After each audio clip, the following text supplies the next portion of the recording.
holiday romances throughout the entire month of December. What a novel idea. Let's get into it.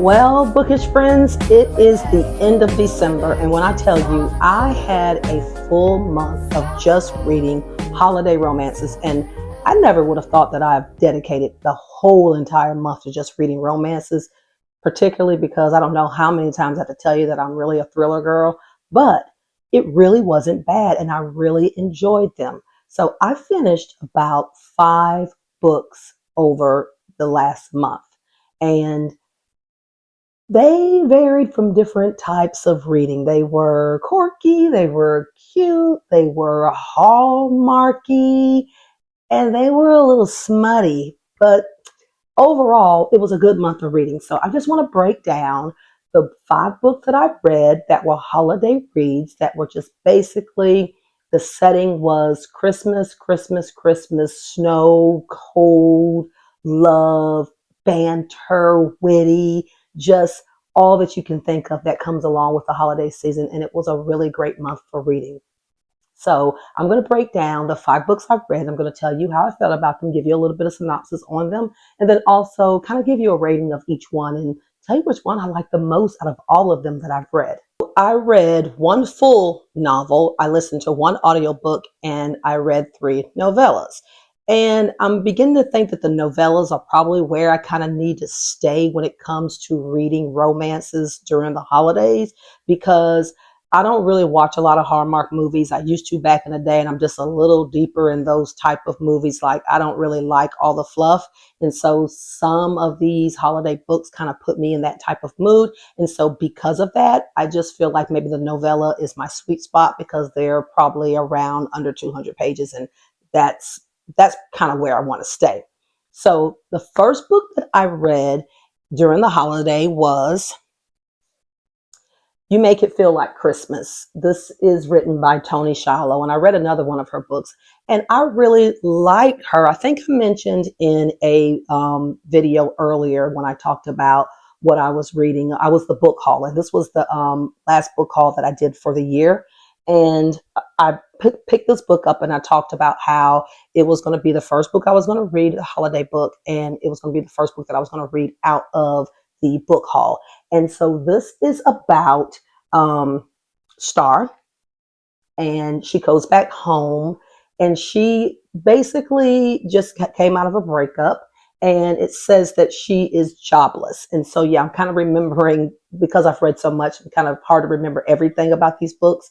But what I did like about this book is that she was not really looking for love. She just was kind of trying to keep a secret that she lost her job, and she comes from a family of very successful people. Her siblings are successful. And then now you're back home with your family and you've lost your job. So how do you go about telling your family, this, very successful family members that you have, that you don't have a job? So she gets involved with Waylon Emerson, and Waylon is her brother's best friend, and he's here for the Thanksgiving holiday. So this book actually starts with Thanksgiving and it goes throughout Christmas. And so they end up just really kind of working together in his Christmas shop. His mother has passed away, and she owned a Christmas shop, and he kind of have taken on the family business, or her business.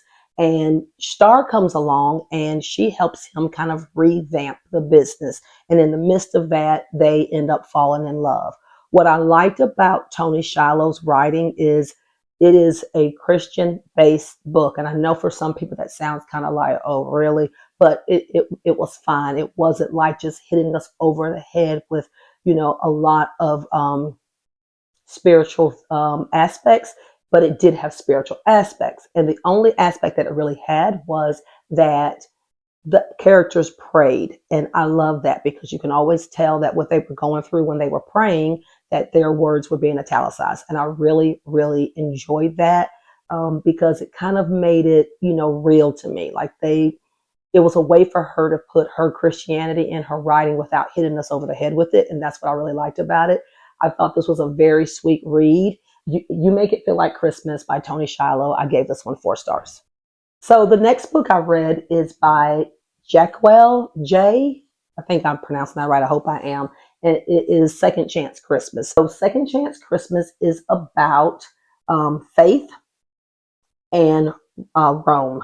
And basically, Faith and Rome were in love as teenagers.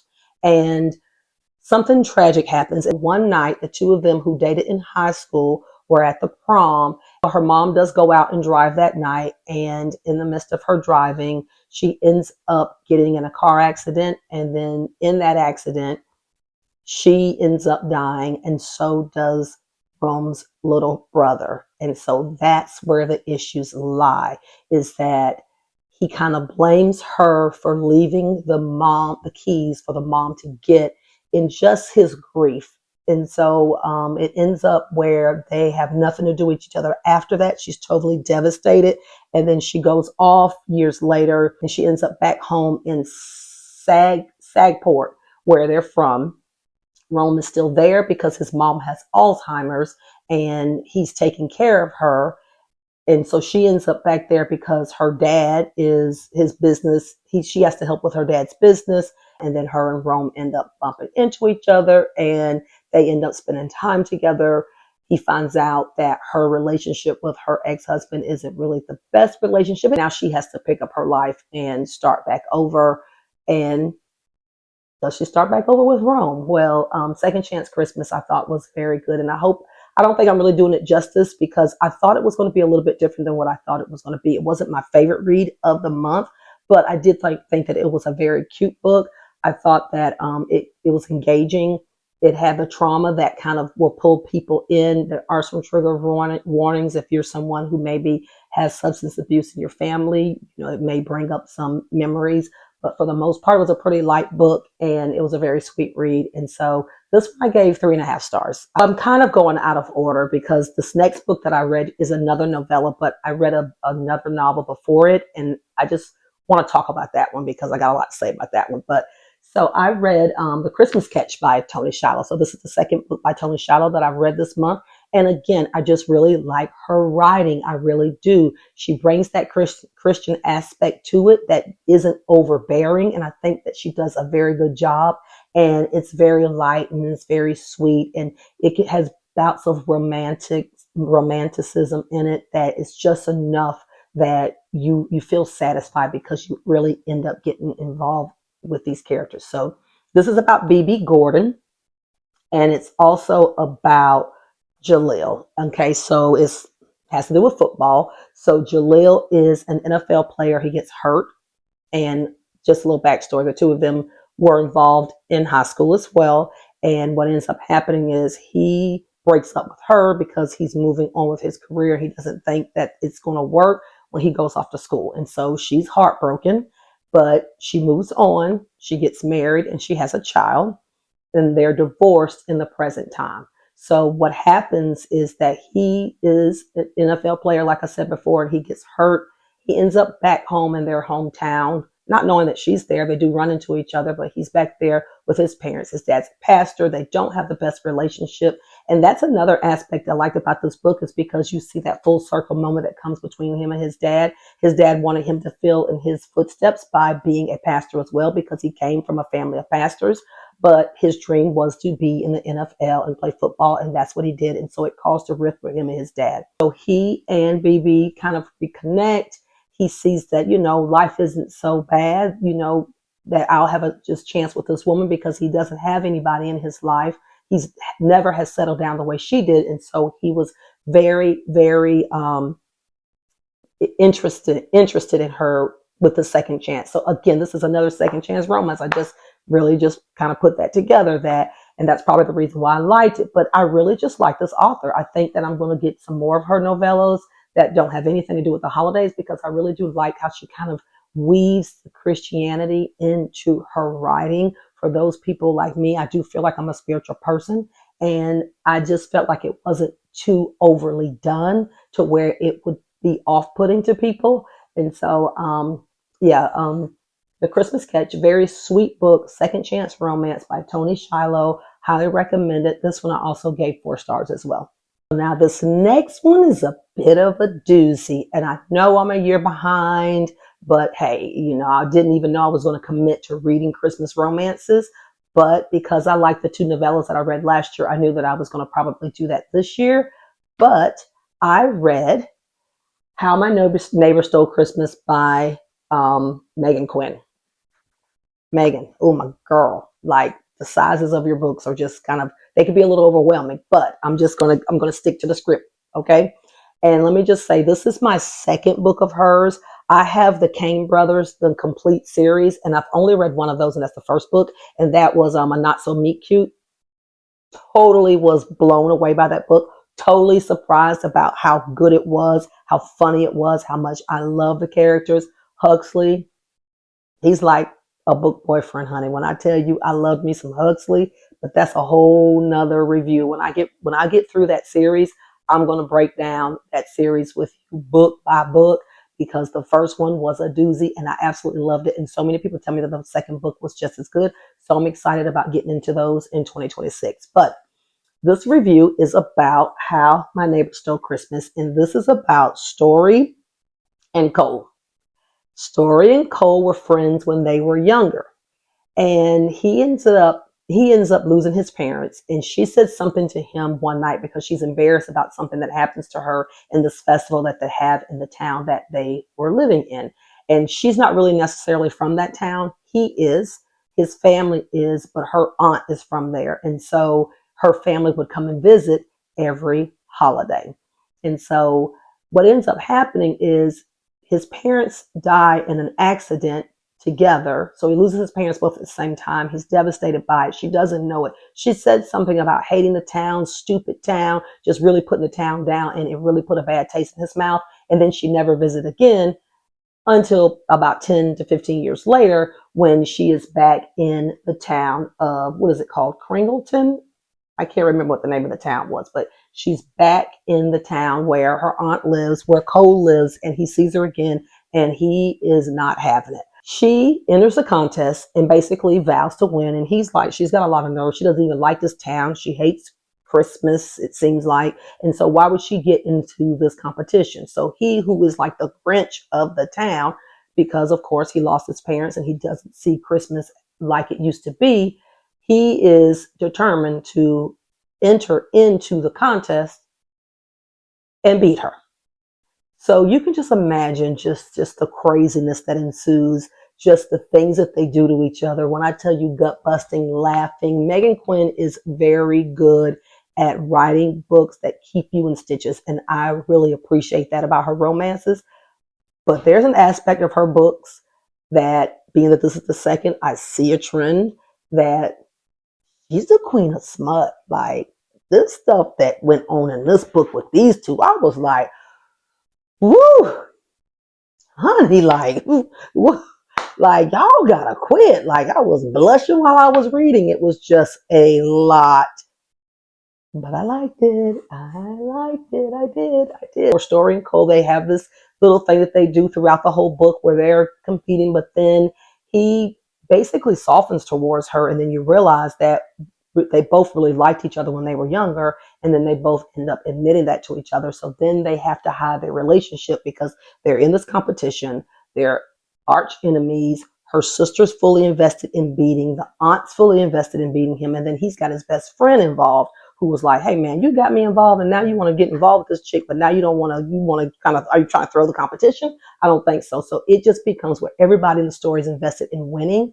And in the end, love wins out. So basically this was a very cute book. It was funny. The characters were funny. It was a little long.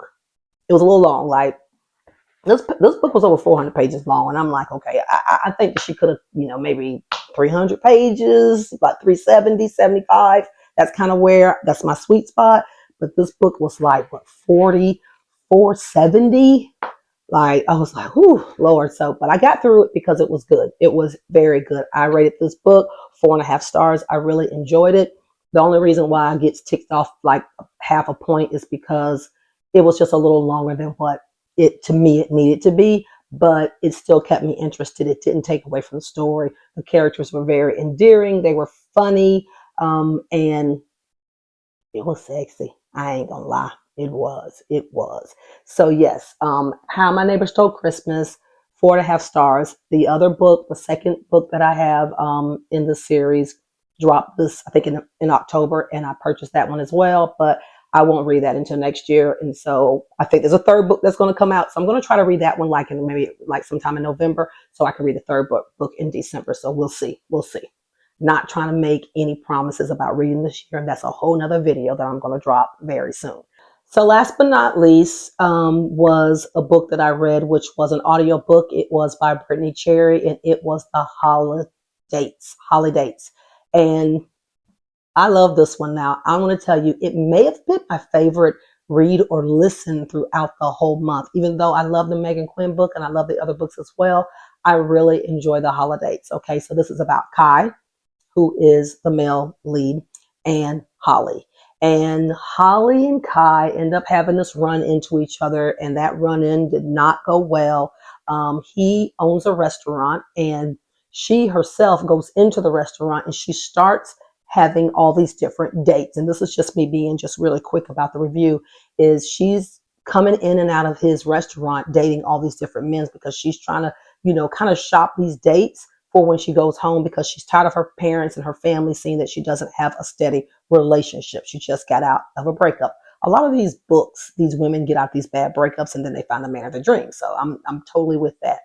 So he sees everything that she's doing wrong in these dates when she's dating these guys in his presence. And so he basically says, you're doing things wrong. Like, I see what you're doing. You're horrible at this. And so he becomes like her love coach, her dating coach.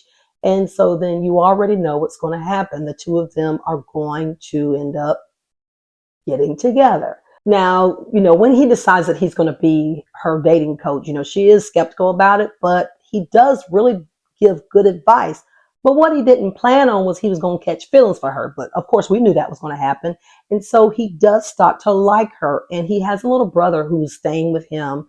And the little brother does little things to kind of get them together and saying, hey, man, what are you doing? You're about to let this good girl go. And he's like, what are you talking about out on date? Because he has a little bit of trauma in his past. He finds out that his wife, who had just went through cancer, was basically involved with another man until they separate. So he's very jaded in relationships until Holly comes around, and she just lightens the load until she gets involved with a man. I think his name was Matthew, and Matthew was a jerk, but she doesn't see it and we don't see it, but you kind of can tell that that's how it was going to pan out.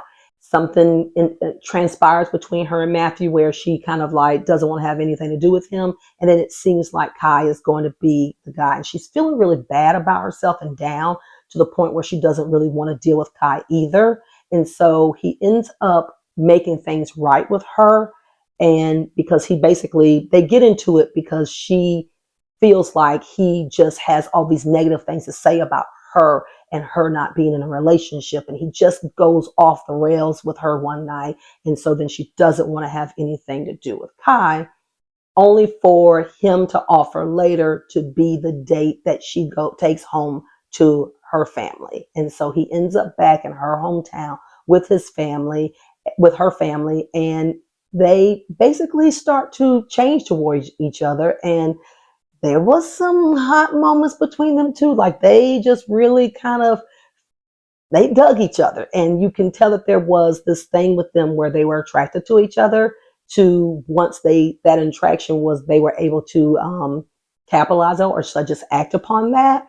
That's when you see the heat between them. And it just was a very sweet read. It was funny. I really enjoyed the characters. I liked the backstory of Kai, how he had this trauma with his relationship with Penelope, who was his estranged wife, who he ends up getting a divorce with. And then, of course, he and Holly end up together. And I don't think I spoiled a whole lot of that because there were a lot that I left out. Just know that it was a very sweet story. I really enjoyed it. And I have a cousin who has told me multiple times, oh, you got to read Brittany Cherry. You've got to read Brittany Cherry, because she's read so many of her books.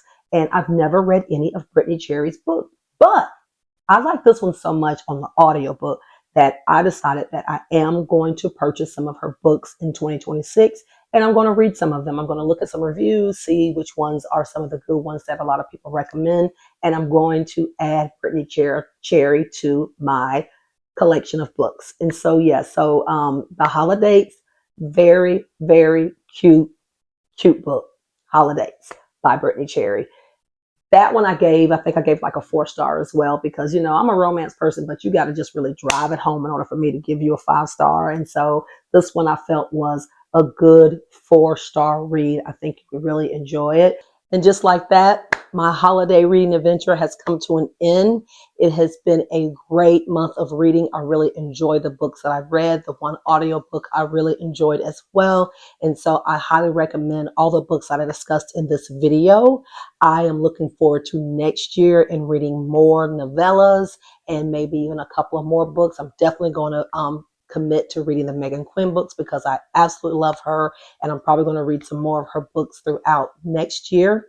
I hope everyone has a happy new year, and I hope that you get all your reading goals done this year. I've got one more book to read towards my goal, and then I'm going to talk to you about in another video how I kind of feel about this whole goal reading and things like that. But that's another video. Again, I hope everyone has a happy new year and be blessed.